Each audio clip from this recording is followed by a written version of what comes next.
கன்னியாகுமரி மாவட்டம் கொல்லங்கோடு அருகே குடிபோதையில் இருசக்கர வாகனத்தை ஓட்டி வந்த நபரால் நகராட்சி ஊழியர்கள் காயமடைந்தனர்.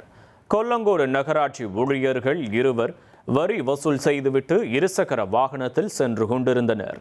இவர்களது வாகனத்தின் மீது குடிபோதையில் இருசக்கர வாகனத்தை ஓட்டி வந்த மற்றொரு நபர் நேருக்கு நேர் மோதினார். இதில் நகராட்சி ஊழியர்கள் 2 பேரும் காயமடைந்தனர்.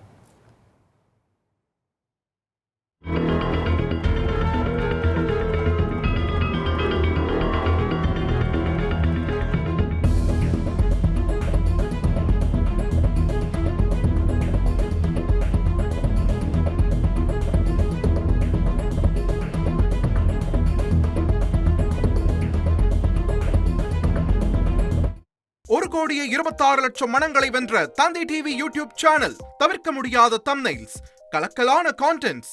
நீங்களும் இந்த குடும்பத்தில் இணைய இப்பவே சப்ஸ்கிரைப் பண்ணுங்க. அசுரபலம் கொண்ட எங்கள் டிஜிட்டல் கரங்களில் உங்கள் விளம்பரங்களை சேர்க்க வாட்ஸ்அப் பண்ணுங்க. 8939888378. Email advtthanditv@dttv.in.